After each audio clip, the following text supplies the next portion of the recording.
Good afternoon again, John. Thank you very Afternoon, much. Mark. We've played 2 of your tracks. Great stuff. I've got to say, such a soulful voice. Thank you very much. Thank you very much. Is that something that's developed over the years, or is it became from your passion of music? I'd say it's just became. Well, as you know, I do all different stuff as well. Mm-hmm. But it seems to be a funner. I found something that works for me, and it's only over the last 2 years that I've been kind of not just singing Motown and stuff, but studying the history as well, and which also helps when you're out there doing it. But yeah, I'd say it's natural, Mm-hmm. you know. Obviously because I enjoy it as well at the same time, you know.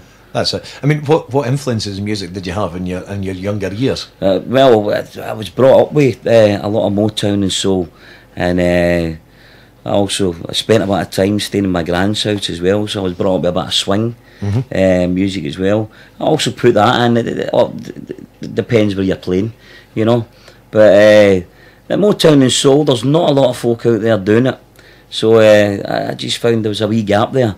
So and ever since I've started doing it, then it's kind of took off. Now, in a conversation that was sort of had on Facebook as well, that you put in, and a couple of people commented on. You do a residency. You do it every week in 26 Hope Street. 26 Hope Street in Glasgow. Yeah, in the town Hope Street. Yeah. And you predominantly do mostly the same show, or mostly the same stuff every week. Every week, yeah. Now, try and obviously, being a resident gig, you try and put maybe 3 or 4 new songs in every week, because it's the same folk that's coming back to see you every week. So therefore, I try to kind of put in on the same vein, the same genre of music, you know. Yeah, I mean the point being that people continue to come back to see the same stuff because that's what they like. They know exactly what they're getting. Of course. It's exactly what it says in the tin. Which is, That's it. you know, I'm pretty much the same. To be honest, when I go back and I've got return bookings, it's pretty much the same show again with 2 or 3 different songs put in for the venue. But you get rebooked because that's what you do. That's what I like. Aye, of course. Aye. Yep. And if folks coming back to see you, then it tells a story.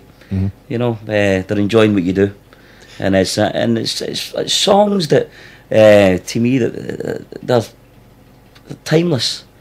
You know, folk always remember these songs, and whether it be the Drifters, Harold Melvin, or the Blue Notes, and the Tramps, and my kind of audience and clientele that come to see it tend to kind of range from late 20s to 70. You know. Late 20s, 70. Yeah, so you've got the golden age following as well. I've got I've got the Golden Girls. Aye. Now you also travel about and you do the club circuit as well. And you do that, so people get to see the different side of you apart from the resident side. They get to see the whole sort of mixed cabaret set that you do as well. Yeah. What do you enjoy more? There's the question. What do you enjoy more? Do you enjoy the residency because it is a set place? You know exactly what you're going to do. You know exactly what you sort of get from the crowd. Or do you enjoy the buzz of going round to a new gig? I enjoy the residency. There's a few reasons being is because when you've got a resident spot in the town, there's always other things that come out of that. You know, you never know who's going to walk in the door, and they'll stay for your 2 or 3 hours that you're playing, and they'll book you for other things, you know. But no, I prefer the resident things and the Motown and soul tributes because folk know exactly what they're coming to see. Yeah. You know, and so and I don't mind it. Like the other gigs where you've got to throw in other songs.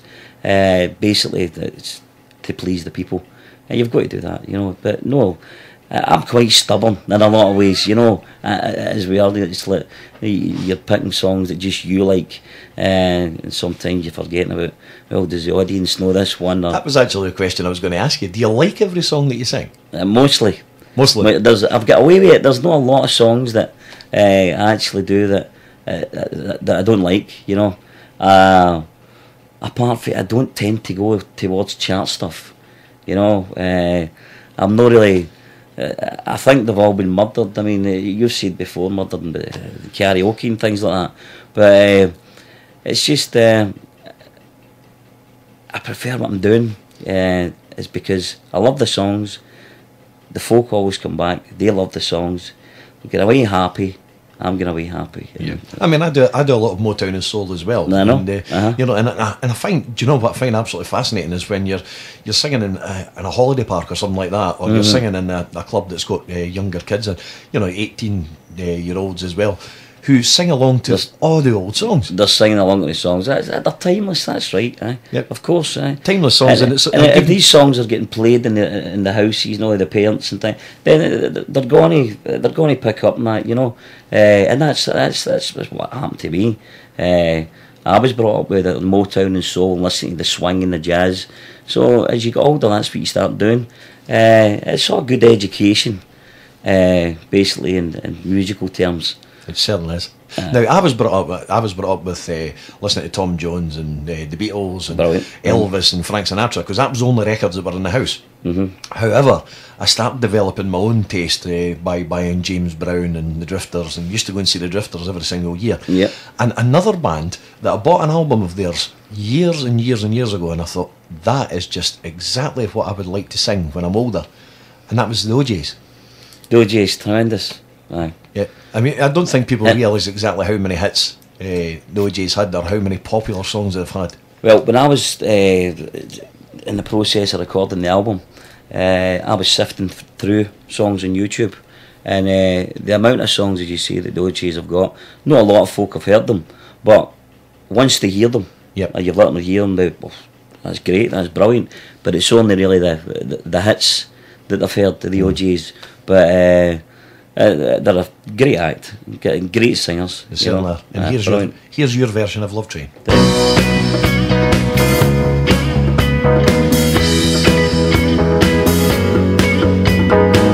all over the world, join hands, start a love train, a love train. People all over the world, bit by bit, join hands, start a love train, a love train. Now well, the next stop that we make will be England. Tell all the folks in Russia and China too. Don't you know that it's time to get on board? You live this train, keep on riding on through. Well, now, people all over the world, bit by bit, join hands, start a love train, love train. People all over the world, bit by bit, join hands, start a love train, a love train. All of your brothers over in Africa, tell all the folks in Egypt and Israel too.